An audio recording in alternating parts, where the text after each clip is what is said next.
get just sitting on your couch. I think it's sad that it's not around. However, I wouldn't use it if it was, because it's a lot easier how we do things now. I would definitely still go. The only relatively close thing, I guess, are the red box locations. My wife and I will still use those sometimes. It's not like being in a store, but I don't know, it adds some kind of value to the experience. We have kids and they have no concept of like waiting for something and that excitement. So that makes me sad, because I think it's the fun part of going to get pizza, stopping at Blockbuster, picking a movie, going home and just having a family night. It would make it so much more exciting than we'll just find something on Netflix to watch, whatever. I'm sure, my kids will enjoy movies just because I do. But there's something different about the experience without having a physical presence. That's something that was a lot of fun for me, and I would have liked to have been able to share with them. And unfortunately, I won't have that opportunity, which is disappointing. But I guess that's how things go. That's Jared Schlenker in Missouri and Samantha Hoagland in Florida, our listeners. Explore these films with us by signing up for Econ Extra Credit, marketplace.org/newsletters. I'm David Brancaccio, Marketplace Morning Report. From APM, American Public Media. Wayne Hogan of the Terrell Hogan Law Firm. Malignant mesothelioma. Asbestos dust causes this cancer. Learn more from board-certified civil trial specialist Wayne Hogan at waynehogan.law. Baptist Health knows time matters when it comes to stroke. Every minute a stroke goes untreated can mean an extra week of recovery. Recognize symptoms, including face drooping, arm weakness, and speech difficulties. Act fast. Call 911. North Florida TPO, proud sponsor of WJCT's First Coast Connect, bringing to the community innovation in transportation planning, commuter services, clean fuels, and intelligent transportation systems. More at northfloridatpo.com. This is WJCT News 89.9 Jacksonville. Ahead in the next 5 minutes, live local news for the First Coast from the WJCT News team.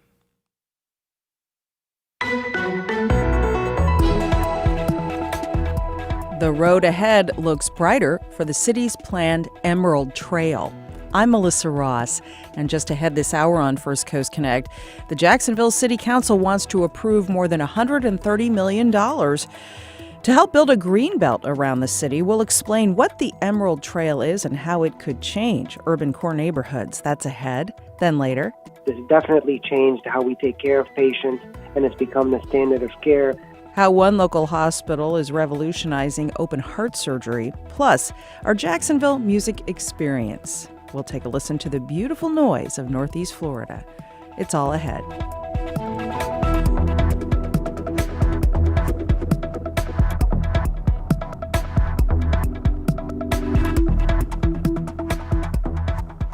After the day's news.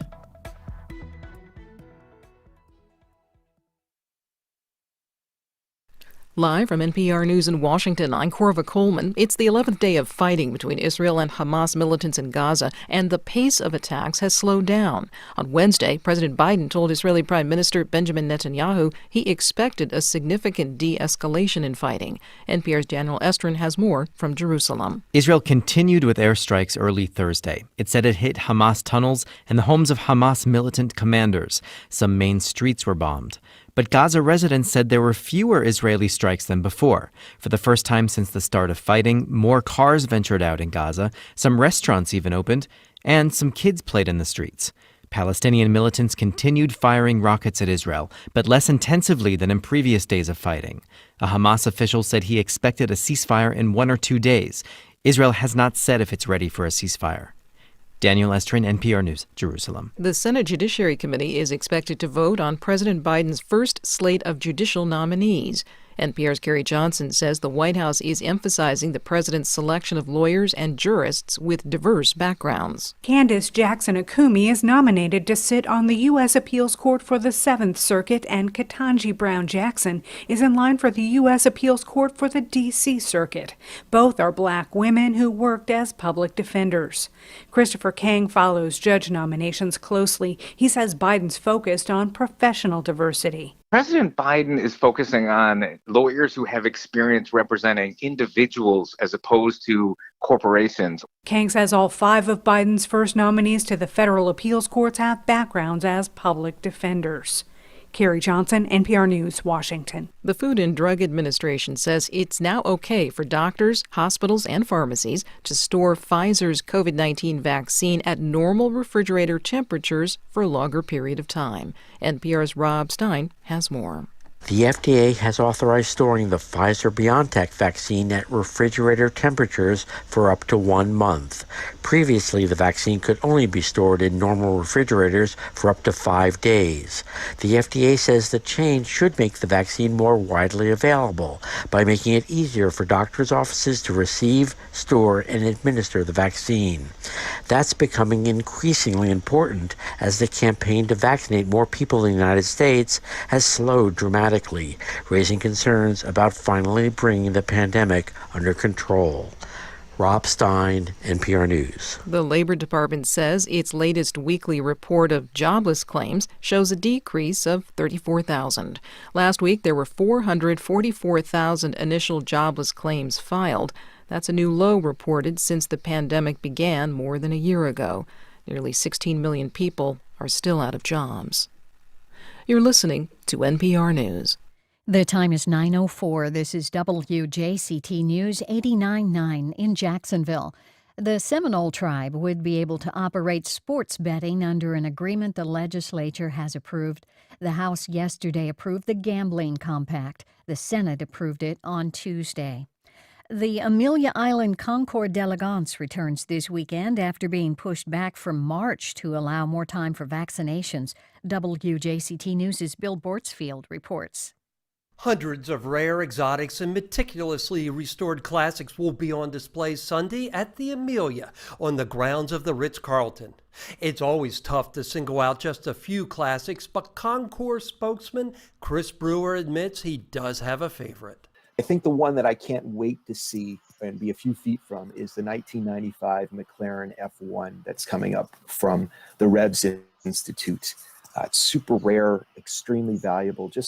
It's just one of those cars that you just won't see around. This year's racing honoree will be Lynn St. James. A host of related events kick off Thursday, while Saturday marks the return of Cars and Coffee at the Concours. Since its inception, the Amelia Island Concord d'Elegance has raised more than $3.7 million for community hospice and palliative care and other area nonprofits. Bill Bortsfield, WJCT News 89.9. And pictures and videos of some of the cars on display, along with ticket info, are with this story at WJCT.org. Mid-70s in Jacksonville, mostly sunny for this afternoon, a high near 81. Word for NPR comes from NPR stations. Other contributors include Progressive Insurance with the Name Your Price tool, offering a range of coverage and price options to choose from. Now that's Progressive. More at progressive.com or 1-800-PROGRESSIVE. And the Corporation for Public Broadcasting.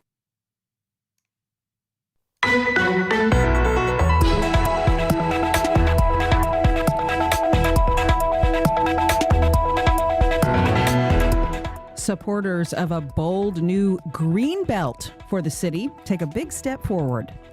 Good morning. We're live from Studio 5. I'm Melissa Ross, and this is First Coast Connect. Thanks for listening. Just ahead, why the future looks bright for the city's new Emerald Trail. Get on the line now so we can tell you all about the Emerald Trail. It's 549-2937. Then later, we're spinning some of the beautiful noise of Northeast Florida in our Jacksonville Music Experience. Stick around for that listening session later in the hour. First, though, here's your COVID update. Yesterday, cases of the virus in Florida increased by 2,811 people. 44 new deaths overnight. The death toll in the state stands at 36,271. Go get your vaccine, everyone, if you have not already done so. Well, this morning, the future of the city's planned Emerald Trail is looking bright. The Jacksonville City Council Wednesday voted 14-4 to approve the idea of apportioning $132 million out of a potentially increased gas tax to help pay for this bold vision of a green belt that will encircle city neighborhoods. So what is the Emerald Trail? This morning, we've got an update. Kay Ahas is the CEO of Groundwork Jacksonville. That's the organization working on the Emerald Trail, and she's on the line. Hi, Kay. Good morning, Melissa. Great to have you. What are your questions, everyone, about the Emerald Trail? Give us a call. It's 549-2937. Emails to firstcoastconnect@wjct.org. Tweets to @MelissaInJax. And our Facebook page is open. So a nice vote for Groundwork Jax Wednesday night, Kay. Lots of support on the city council to help fund the Emerald Trail. You've got to be feeling pretty good this morning. We are feeling pretty good. Groundwork really appreciates Councilman Carlucci and the entire city council for supporting a dedicated source of funding for the Emerald Trail. Let's talk about this. $132 million would come out of a doubling of the gas tax. If that goes through, we would all pay 6 cents more a gallon for gas. You at Groundwork would get some of this money to build the Emerald Trail. And we've talked about this on the show a lot. But for people just tuning in for the first time on this, can you explain what the Emerald Trail is? Yes, the Emerald Trail will be a 30-mile bike and pedestrian trail and linear park system that connects 15 urban core neighborhoods to each other in downtown and the St. Johns River, and will be a green, resilient, beautiful linear park system. So just picture a green belt, everyone, a trail that goes all around the urban core. Think of 295, I-295 in your car. But then picture it closer in, and it's a trail where you can walk and bike all around the city. And when we say it's a green belt, it's also going to be a park, green space. So, Kay, describe what people will experience and what they will see as they walk or bike or even skate along the Emerald Trail. What will it look like? Well, first of all, it'll be safe. Right, Jacksonville is known for being an unsafe area for pedestrians and bicyclists. And we are taking what is currently a very concrete and asphalt Jacksonville and taking a lot of that and turning it green. So as they are on the trail, they're going to be enjoying shade and native plants. And those native plants are also going to be attracting wildlife like bees and birds and all that sort of thing. So we're bringing some nature into the urban core. And we're also connecting to 16 schools, 2 colleges, and 21 parks directly.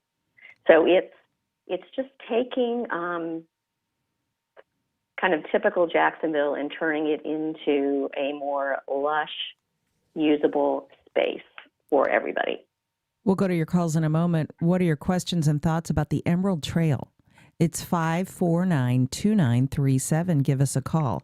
So you're building 19 miles of paths for walking and cycling, and then you'll weave that into actually a 30-mile network that connects, as you said, 15 neighborhoods and downtown and green space along Hogan's Creek and McCoy's Creek to the St. Johns River. There's a map on your website where people can see how the trail will look spatially, how it will look on the map. But and we have a story about it on our website too at wjct.org. But Kay, I was on a trip to Atlanta a year or two ago with a good friend, and we went to dinner. I don't remember what neighborhood in the city we were in, but their green belt went right by the restaurant where we were sitting outside eating on the patio of this restaurant. So as we're sitting there eating at this place, I look to my left and I see just this incredible array of plants and flowers all along this big sidewalk that is, lit up. It's lit up so you can walk through it at night. And people are walking along right by me, and people on their bikes are whizzing right by us. And I said, "What is that?" And our dining companion, who was living in Atlanta, said, "Oh, that's the green belt." I forget what he called. I think he said it's the green line. I forget. The belt line. It's the belt line. He said that's the belt line. It's a green belt for the city. You can take it all the way around Atlanta on foot or on your bike. So that gave me a visual sense of what this is going to look like for Jacksonville. And it's a model, but Atlanta's not the only city that has done this kind of green belt. Is that right? No, a lot of cities have done it. The New York High Line, Chicago 606, smaller cities have done similar things. What's really cool about this is before we have broken any ground, we have local developers acquiring property to become part of the Emerald Trail ecosystem. So, for example, on the La Villa Link, which is the first project that will be under construction this summer, JWB is going to be building townhomes on Lee Street with retail below.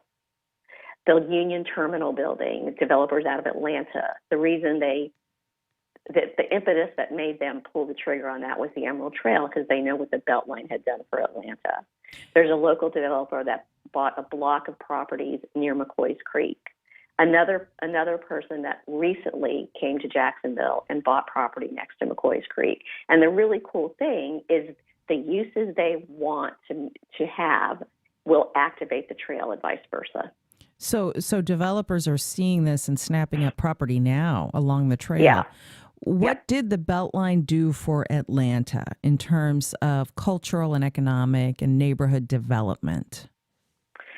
So the Atlanta Beltline has been in development for over a decade, and they are very thoughtful about what they're doing. Well, first they have, it's a raised rail line already, so they kind of know where they're going.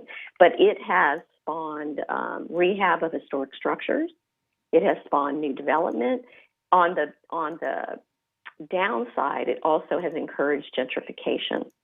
And so that's one of the things Jacksonville wants to address, because our vision is that it will revitalize neighborhoods without displacing current residents and bringing those residents more prosperity. That there's enough space out there in terms of abandoned buildings and vacant land to bring in economic diversity without displacement. That's our big vision. And of course, getting this taxpayer money is a huge shot in the arm, because you had been fundraising privately for the Emerald Trail. But this is a huge project, and it really, honestly, couldn't likely be done without some city support. So how big of a deal was this vote the other night? Well, it's a huge deal. Until we finished the design of the first project, we really, and got bids on that project, that was when we knew how much it was going to cost over time. So before then, it was just a guess. So now we kind of have a much better idea of what the entire trail is going to cost. And that's why we had started talking about needing a secure source of construction funding, because that tells the private sector that, okay, the city's committed to this, so I feel good about making my private investment. So we still will be out there raising private dollars, because we will still need that. But without a dedicated source of government construction funding, you're right, it could not happen. When people walk along, say, the north bank of the St. Johns River, which has a beautiful footpath, and you can do a little bit of it on the south bank too, I'm trying to think of visual examples for people who are just now hearing about this, what this experience will be like for them. That might give you a slight sense of what this is going to be like, and what a game-changing new piece of work it will be for the city. Because as you said, Kay, we are a car-dependent city. Mm-hmm. We are not a walkable, bikeable city. People could theoretically start using the Emerald Trail to get around the city in a whole new way. I mean, they'll use it recreationally just for enjoyment, but they can also use it in a logistical way too, right? Yeah, it creates more transportation equity, because you can get around 30 miles without having to have a car. So absolutely. I'm trying to think of how to describe it. On our website, we have before and after renderings of the actual design of the La Villa Link, which will be under construction this summer. There's also renderings of the McCoys Creek project. Phase 1 of that project will be under construction in the next couple of months. And so the creeks, both McCoys and Hogan's Creeks, are going to be the gems of the trail because there's so much more green space, right, around those creeks than a typical downtown street. And so McCoys Creek is going to be awesome in terms of it's going to have 3 different stream types that you'll have access to. You'll have access to kayaking. There'll be park spaces. It's going to be amazing. It really is exciting when you look at the video and the renderings of this, and it's moving ahead. If you're just tuning in, we're speaking with Kay Ahas, the CEO of Groundwork Jacksonville. This week, the Jacksonville City Council voted in favor of approving a gas tax increase for the city. The final vote on this will be in a week, but it looks like it's going to go through, which means you'll pay 6 cents more at the pump. And a big chunk of that money, likely now, will go toward funding the Emerald Trail, the planned green belt that will be a walk and bike path going all around the city. Here's a tweet from a listener. I lived in the D.C. area in Northern Virginia, and it had the most incredible urban trail network that connects all of the urban neighborhoods, the Potomac River, and D.C. proper. It is simply incredible and super for quality of life. Good for us. We've got to get this through. Kay, you had a big showing of supporters of the Emerald Trail at the City Council Wednesday night, letting the representatives know that it has public support. There was a whole campaign around that, wasn't there? There was. And what's really amazing to us, Melissa, is that, when we started, we said this has to be a community project, not a government project. The community needs to have skin in the game. The community needs to believe it's theirs. The community needs to help us maintain it over time. And it was our supporters who were the impetus in getting us here today talking about the $132 million. It's pretty amazing. We also have a tweet from another listener letting us know that in Orlando, they're planning a bicycle beltway, an Orlando urban trail, a very similar type of project. Let us know your thoughts about the Emerald Trail. It's 549-2937. Bill in Mandarin. Hi, Bill. Good morning. If I may, as I said, a little cold water perhaps. I do have 2 concerns. One is, and perhaps your person can answer this, does the bill say use the word shall in terms of its expenditures and time frame? And then second, my concern is that whenever these great 25 and 30-year plans, somehow the money doesn't quite get there to complete the objective. Okay, sure. Yeah, thanks, Bill. Kay, what about his questions? So I'm going to tell you what I think, but it needs to be confirmed. I believe what the City Council is doing or has done is this will be on the JTA list of projects. And I believe the bill now says that JEA is required to do the specific list of projects. So I think that's how that will be taken care of.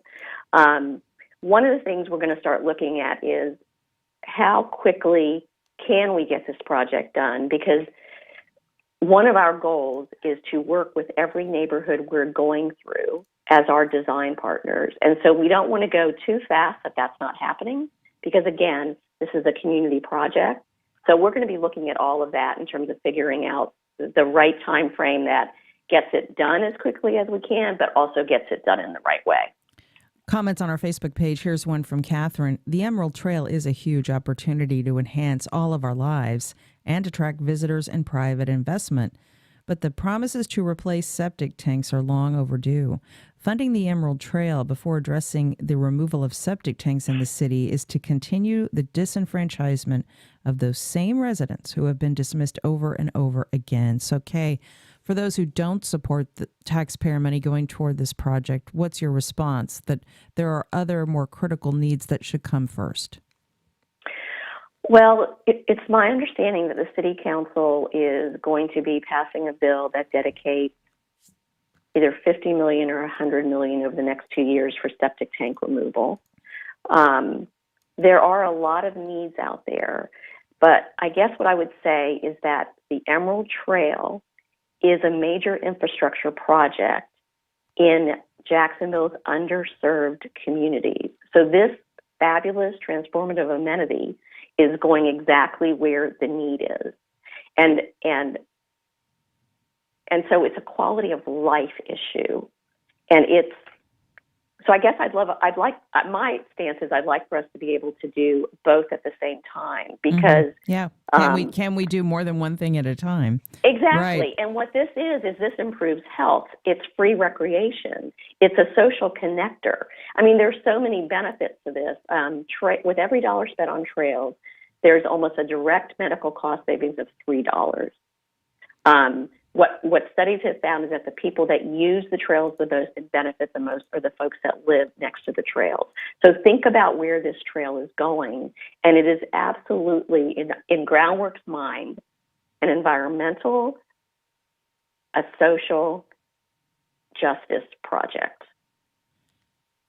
More comments on Facebook letting us know that Miami is working on a similar green belt. Follow the Emerald Trail, says one listener. I'm sure you're getting a lot of Wizard of Oz comments lately, Kay. Well, actually, no, I think that was the first one I have heard. Okay. Well, you know what you ought to do when you open this thing up? You should do some of it, paint some of it yellow. Yeah. And let people dance down it with some Wizard of Oz music. Okay, here's another question. That would be awesome. Melissa, Yeah, are you going to lead that parade? You know what? I'll show up to the opening of an envelope if there's free food. I've been in media for many, many years, and that is what we do. Okay. I'm just joking around. Here's another comment. Will it be easier with the Emerald Trail to immediately launch a non-motorized hand launch on Hogan's Creek? Whoa. I don't know if I know what that is, Melissa. So here's what's happening on Hogan's Creek. We are starting that ecological restoration project June 1. So as you know, you have to restore a creek before you can add the trail. So the creek restoration gets designed and the trail gets designed as part of that restoration project. So that will be a little bit longer term before that gets done. And I don't know the answer to the hand launch thing. Okay, well, maybe something you can follow up later. But but a big step forward for this project, and so you're doing this in chunks too. There's a little piece of it the S-Line, isn't there, that people can check out already? Yeah, there's an existing S-Line rail trail that the city did, I think, around 2008. And part of what one of the segments we're doing is connecting the southern and northern ends of the S-Line, so that there's a part next to Andrew Robinson Elementary School that's not done, and so it's an unsafe condition for kids. Mm-hmm. It also will be going through the Phoenix Art District, so that's one of the ones we're going to be designing any day now as well.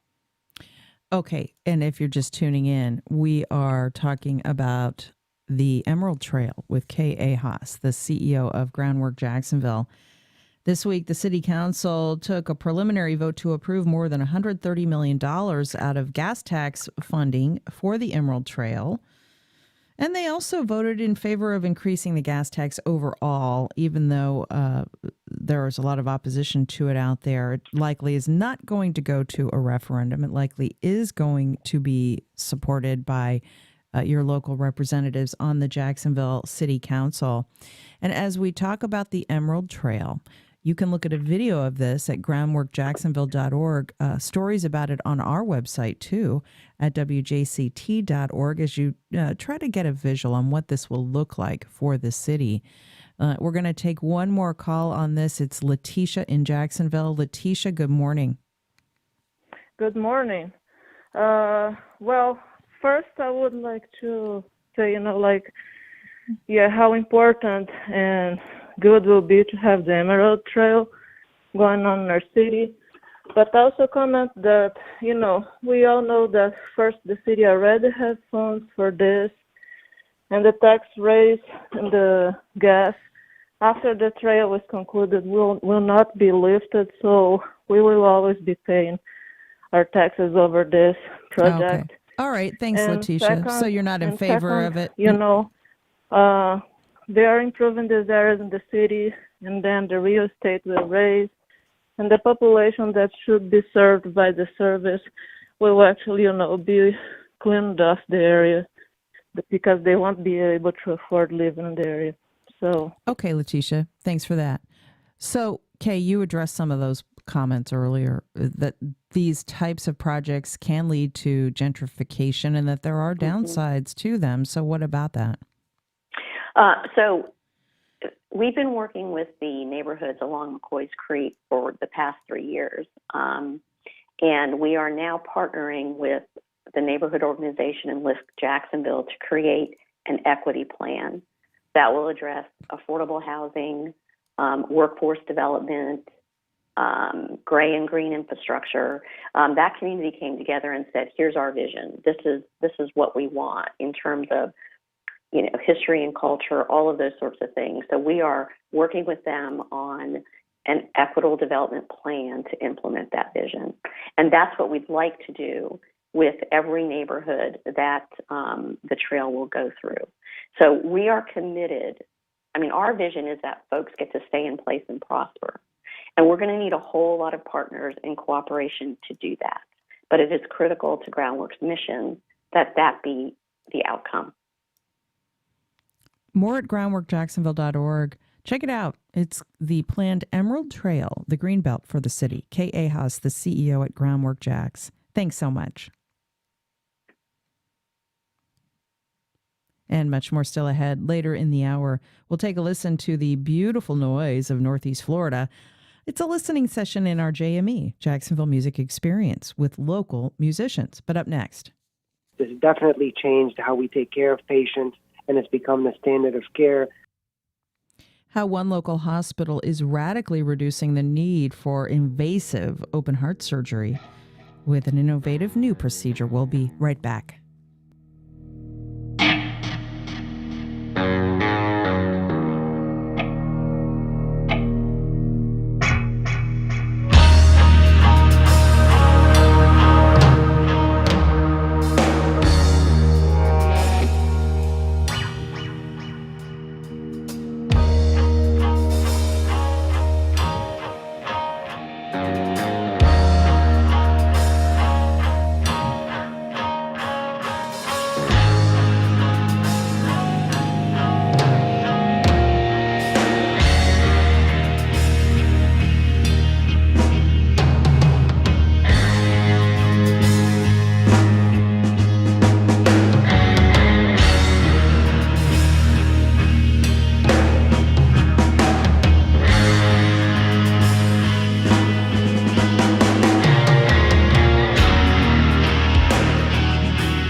Well, a Jacksonville hospital has greatly reduced the need for open heart surgery.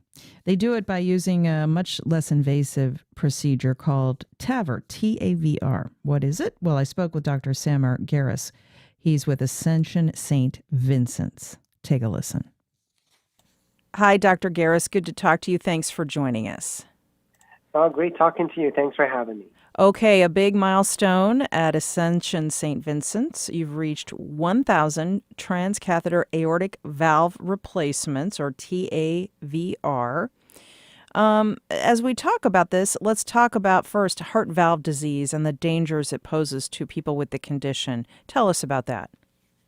Yes, thank you for asking. That's a critically important subject because as the population gets older and people want to be active, they want to enjoy their families and the quality of life, we're seeing, and there is a lot more heart disease, and especially valvular heart disease, which tends to happen over time. So aortic valve disease and mitral valve disease tend to get worse over age. So patients in their 70s, 80s even older in their 90s, can have very severe disease that can prevent them from doing the things they want, spending time with their family. It leads to significant shortness of breath. People can be bedridden. And in the past, we had very few options. We could only open patients' chest and do valve replacement. But now, fortunately, being able to do many of these procedures and replace the valves through a minimally invasive, just through a needle and a catheter from the leg, we're able to treat a lot more patients and give them a quality of life that they're seeking. And even patients can live longer if we're able to treat them with the valve replacements and so forth. Is it fair to call this a game changer, this procedure? It's not eliminating the need for heart surgery, but it's certainly transforming the way you go about this for some patients. Is that fair to say? I think that's definitely fair to say. Now we're about 10 years into the approval of the aortic valve replacement, and now it's become the standard of care. So initially, of course, in the beginning, open heart surgery was the standard of care, but I would say at this time, patients with isolated aortic valve replacement need. The standard of care has now become catheter valve replacement. There are some patients that still need open heart surgery if they have other issues, or if patients develop valve disease and they're really young, in their 50s and so forth. But in general, this has definitely changed how we take care of patients, and it's become the standard of care for most patients. And also, we're able to treat patients that we couldn't treat at all in the past. This is really innovative stuff. You're actually replacing the valve through an artery in the thigh. Clinical trials have found this is superior to open heart surgery for low-risk patients, correct? Yes, I think there's still definitely a lot of debate out there, but there's a clear acceptance now with the guidelines and most physicians that the standard of care is transcatheter aortic valve replacement for most patients because it has shown superiority. Of course, obviously there's going to be less hospital stays and so forth, but definitely also we're seeing better outcomes with regard to stroke and mortality and even quality of life over time. Okay, so how does someone know if they have this kind of heart disease? Well, this is really important because a lot of patients, as they get older, they just feel like they're tired or, they're short of breath because they're aging. But certainly it's important to see your doctor and be evaluated. One of the more common ways that patients get evaluated is if a doctor listens to their chest and they have a significant murmur. A lot of people have murmurs, but the aortic stenosis have a very significant murmur, and you can hear it pretty well, better than most other valve problems in the heart. And of course, the next step would be just a simple ultrasound. We do an echocardiogram or an ultrasound of the heart, and that gives us the diagnosis immediately. So it's important to talk to your doctor about the fact that you're not able to do the same things, that you're now more short of breath, that your doctor can listen to you, obtain an ultrasound, and get a diagnosis. And luckily, most of those patients can be helped in a fairly prompt manner. You're seeing an increase in these kinds of patients because we have an aging population, more people having these issues, especially in the South, where we have higher risk factors like obesity, diabetes, and tobacco use and such. But raising awareness about this type of procedure, TAVR, is a big priority at Ascension St. Vincent's. Not enough people know about this. Yes, absolutely. So two parts to that. One of them is, of course, there is more patients with valve problems because of the population aging and the population wanting to be active, but also awareness. So a lot of people have the disease, and even doctors, sometimes they have patients and they think, oh, we couldn't do anything in the past. They don't, some of them still don't realize or want to send their patients for valve replacements because they think it's a big open heart surgery. So there's definitely patient and physician awareness of a treatment that's available, and it's an excellent therapy with really a very, very low complication rates, relatively speaking, to other treatments in the same manner. So aortic valve disease can have a worse prognosis than most other heart problems and certainly most cancers. So identifying the disease in patients, having awareness for patients and physicians can change people's lives. So this is minimally invasive. This is almost like outpatient surgery, right? Is that accurate? Yeah, it's almost like outpatient surgery. Vast majority of our patients go home the next day. So patients come in, they have a procedure, they're up and walking, and most of them are home the next day. Some patients are a day or two extra, but most patients are able to go home and spend the next day with their family doing whatever they want. If you want more information about this, call Ascension St. Vincent's at 904-308-VALVE or 904-308-8258. And it's great to talk to you, Dr. Samer Garis at Ascension St. Vincent's, about this TAVR procedure, making a huge difference for patients who in the past would have gotten traditional open heart surgery.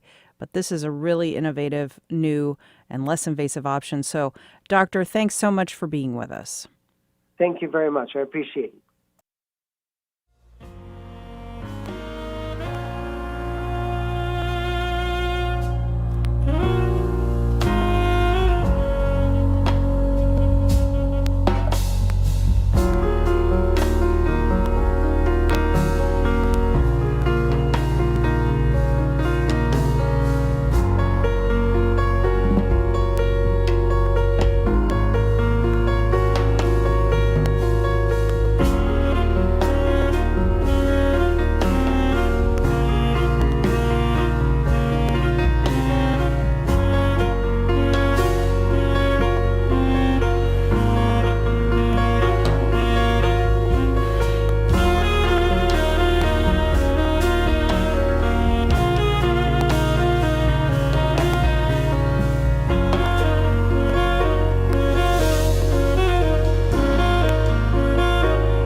Well, as we've been reporting, May is Mental Health Awareness Month, and a local group is hosting its first in-person event in 15 months this Sunday. It's Stronger Than Stigma, a local nonprofit dedicated to mental health advocacy, and it's for millennials by millennials. Founder and CEO Gabby Irvin is on the line to tell us more. Hey, Gabby. Hi, Melissa. How are you? I'm great. Good to talk to you. So you're having a concert and conversation this Sunday at the Brick and Beam in Springfield. This sounds great. It's a great venue, too. So what's on the agenda? Like you said, we have not been in person in 15 months. Completely by accident, like a silver lining of the pandemic is that we switched to virtual programming and were able to go global overnight. Our audience completely shifted so that we were able to touch people outside of Jacksonville. And by the end of all of our programming last year, we had touched 50,000 people from around the world. So that was wild. That's great. Yeah, so we grew exponentially, and now we're back to serving our local community because we really miss being in person with everyone. And Brick and Beam, you're right, is an amazing venue, and they have agreed to host us. And we're taking over their back patio to feature Pamela Lane and Indie, hosted by radio personality Catalina Selvane. And it'll be a great evening filled with music and then also honest conversation around mental health and its place in musical expression and its influence on these two artists. So we're really looking forward to it. And people are craving in-person gatherings, and they are needing to talk about this because the pandemic has been just difficult for all of us and taken a toll on all of our mental health. So are you anticipating some pretty raw, I guess, conversations?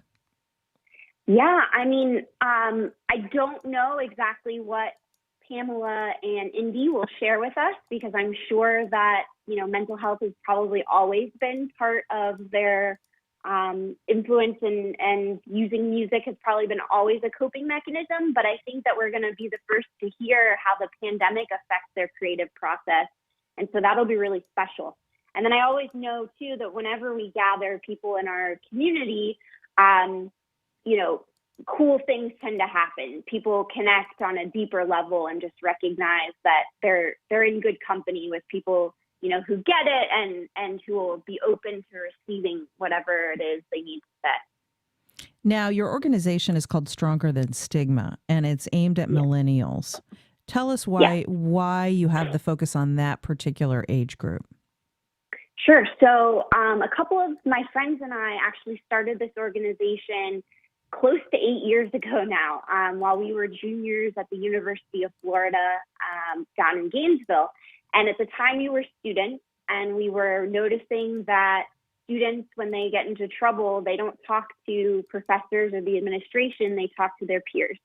And because we ourselves were millennials, we were like, who better to know about our own struggles and who have walked in a mile in each other's shoes, who better than us to kind of change the culture around reaching out for help. There was this toxic culture, and we realized it wasn't just on our campus. It was a microcosm, the rest of the world is like that. And so we set about to change the culture around asking for help and recognize we were in that sweet spot where, older generations would listen to us. And so hopefully, we could change their minds, but then also we knew that we were influential to Gen Z and younger who would hopefully look up to us in a way where we would get rid of the stigma for them so that they would never have to deal with embarrassment or shame when it comes to reaching out for help for their mental health.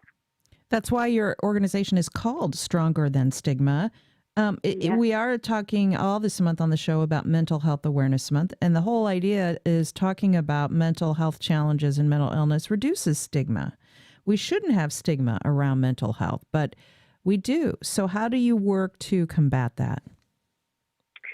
I truly believe that it has to do with conversations, real, open, honest dialogue. And usually the conversations that change lives are one-on-one between people who care about each other.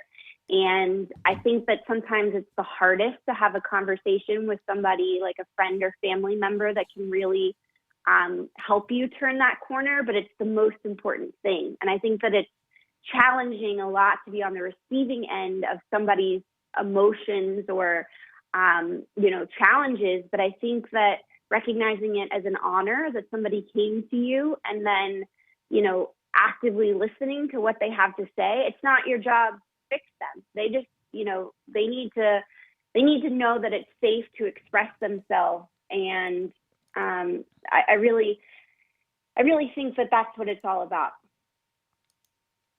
Let's talk, too, about some other wins you've had at Stronger Than Stigma. You were recently selected to be partners with MTV's inaugural Action Day. You also just got a $15,000 capacity grant from the Dolores Barr Weaver Legacy Fund. Yes. So great news on both fronts. Thank you so much. Yes, no, it's been wild. We were selected to be part of this Mental Health Action Day, which fortuitously is today, actually. So 1,000 organizations were selected from around the world, and we're all driving action in and around Mental Health Awareness Month. So throughout the month, we've all been logging the things that we've been doing and connecting, and MTV knows who we are now. That's really cool. And, we hosted a panel actually last weekend on cancel culture and its effect on mental health. And they loved that. So that's been a huge honor to be, bumped up and recognized on that national level. And then, Mrs. Weaver has been a supporter of ours since 2018 when she funded our Nobody's Happy comedy tour. And then she helped fund the Living Room in 2019. And now to have her, trust in us to use this $15,000 capacity grant to help grow the organization in a way that will make us even more sustainable. I'm just thrilled and grateful.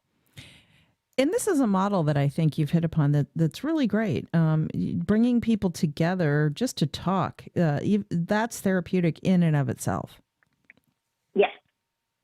I think, I always say too, it matters to me what we put on the stage in the sense that I want it to be quality programming, but at the same time, that's what brings us together. And I think the real power is who's in the audience and whether they can look to their left and right and recognize, like, man, we're all here for the same reason. Like, we're all in this together. I can talk to this person. We can become friends. And that's the magic of what we do.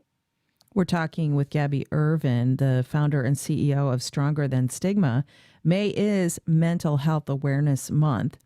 And so all this month on the show, we've been highlighting organizations and people in this community doing what they can to help improve the mental health of the First Coast. And God knows, after the pandemic, we can all use as much of this as possible. How have you gotten through the pandemic yourself, Gabby? What's it been like for you personally? Oh, man, it's been interesting. I think that the pandemic has changed each and every one of us in some way, shape, or form. So there were months that were easier and there were months that were a lot harder. And I think that having a support system was huge. I had a very small bubble of people that I was comfortable seeing and making sure that I protected my parents, who I'm lucky enough to share Jacksonville with. But also, I think for me, getting vaccinated was a big turning point of kind of just feeling like my anxiety around keeping people safe and myself safe. I could just take a deep breath and recognize, like, okay, the future is coming and the future looks good. Yeah, I agree. I felt the same way. So everybody go on Eventbrite, get your tickets now for Concert and Conversation this Sunday, 5:30 p.m. at Brick and Beam. That's at 1101 North Main Street in Jacksonville in Springfield. Backyard music sessions, great conversation, and it all supports Stronger Than Stigma. Concert and Conversation, search that at Eventbrite. And thank you so much, Gabby. She's Gabby Ervin, founder and CEO. I'm actually Gabrielle Magid. I'm sorry, Melissa. What? All right. Yeah. How did I did not write this intro. I'm going to throw someone under the bus right now. So it's sure my Mrs. fault. Ervin Ultimately, it's my fault because I should have double checked. So sorry, Gabby. I don't know how that got messed up in our script. I'm so sorry about that. And have a great time. Thank you so much. You too, Melissa. Okay, in a moment, the musical standouts of the First Coast highlighted in our Jacksonville Music Experience. We'll be right back.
CNS Healthcare is offering an agitation associated with Alzheimer's dementia research study.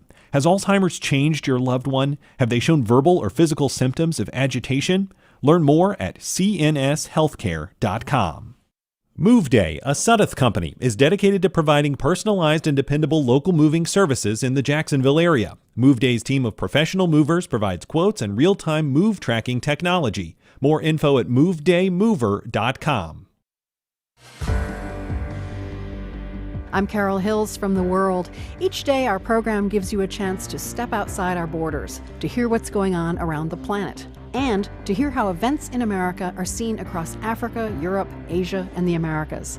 Our producers and reporters dig deep to find stories that connect you with what's happening worldwide. That's why we call it The World. Join us. Today at 3 on WJCT News 89.9.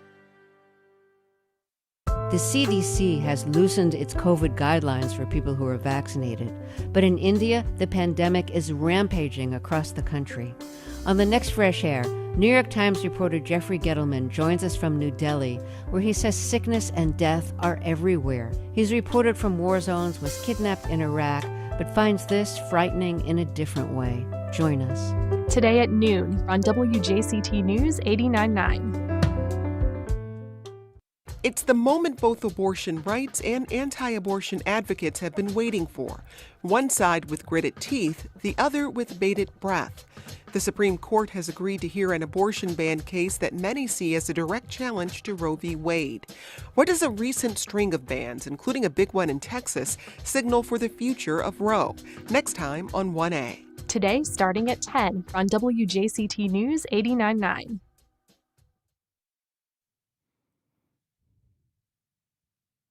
Welcome back. It's time for our monthly Jacksonville Music Experience DJ sessions. And today we're featuring some of the best summer jams from local artists. Our regular music contributor, Matt Shaw, is on the line to cue all of this great music up. Hey, Matt. Hi, Melissa. Thanks for having me. All right. So this isn't your dad's yacht rock. We're going to begin by explaining this.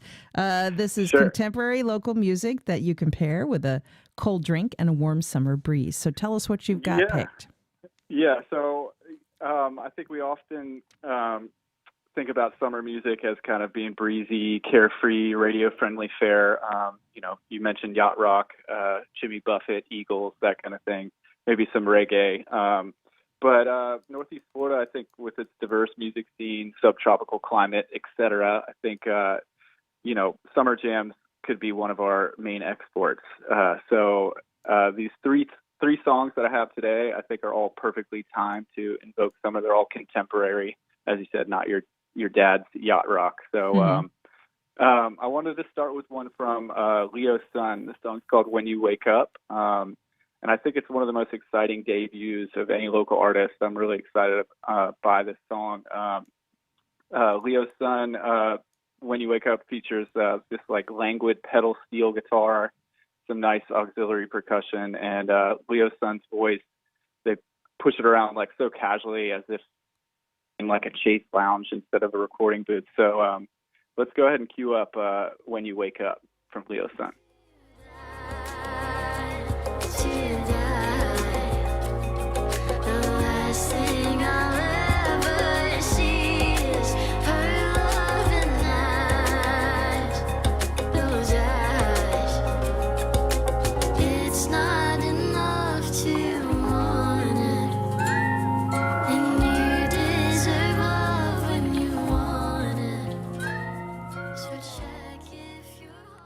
I can almost taste the margarita right now. So, yeah, that's great. I love that. Point, yeah, it's really nice. And that came out of Friends of Friends recording with the help of local musician Taylor Neal on production duties there. That's a Springfield-based studio that's been producing a lot of cool music.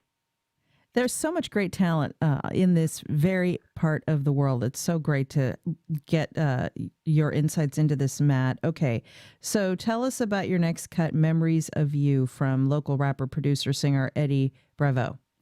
Yeah, Eddie Bravo. New song is called Memories of You. It's ultra chill, nice melodies over this super interesting kind of Afro beat.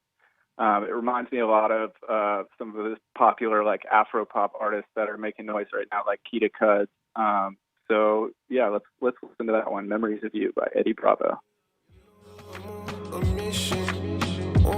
Really, you don't know. Well, I don't know. Can be a no-show. I make her run no. She like a moyo. I roll in a delete, I'm about to blow you. She black and Japanese and I come on no. What would you like to teach me in the dojo? Yeah. She like to swing it from the east out to the west. I like to jump up on your body and caress. I put my hand between your thighs, you make a mess. Now I'm cranking out the temperature, I bet make you undress. I know the color coming soon, but look, I gotta come correct. Love that too. Okay, and let's talk a little bit about him before we move on. Eddie is Nigerian-born, or he shares some sonic DNA, I should say, with Nigerian-born, UK-based Afro-pop singer Kita Cuz. So he has some influences that come from all over the world. Yeah, that he's done a lot of like electronic-based stuff in the past, and so this new cut, I just thought sort of stood out. And it's different than the things that he's done before. But he's really diverse and multi-talented in kind of his production style. So Okay, and last but not least, you've got Idle Mind. Tell us about Idle Mind. Yeah, this is an indie pop artist, goes by the name of Han. He's making some really nice, he's had a couple singles come out that are very radio friendly, very laid back kind of pop music, all out of Rockbot Studios here in Jacksonville. And I think this artist on at the radio's going, he's definitely going to land like a top 40. I wouldn't be surprised if he's on top 40 radio at some point. It's just really palatable, like pleasant fare, kind of radio ready. So this new song is called Idle Mind. So let's listen to that one. Words that you feel, summer days, summer nights, lose it all, close your eyes, it's okay, waste your time, I don't mind,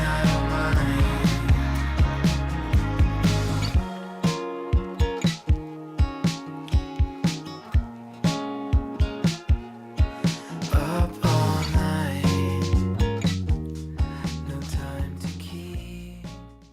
Beautiful. And let me just make a quick plug for our Jacksonville Music Experience, where we feature lots of local artists on multiple different radio stations that you can stream at wjct.org/jacksmusic. Check it out. And we have a Spotify channel now, Yeah. Jacksonville Music Experience. If you just search that on your Spotify, you can listen there. We've got a new playlist called Fresh Squeeze up there that has all the songs we played this morning, as well as some other new cuts from around the country. Fantastic. Yeah, check that out on Spotify. And thank you, Matt Shaw, always bringing us the amazing local talent of Northeast Florida. Thanks so much. Thank you, Melissa.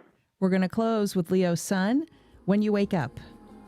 Enjoy the music, everyone, and we'll be back tomorrow at 9 a.m. for our Friday Roundtable. Have a great day. Might be different. Let's just be friends and pretend that I'm done wishing that I could be better. Everything you asked for. I'm sorry. Support for First Coast Connect is provided by Baptist Health and the North Florida TPO.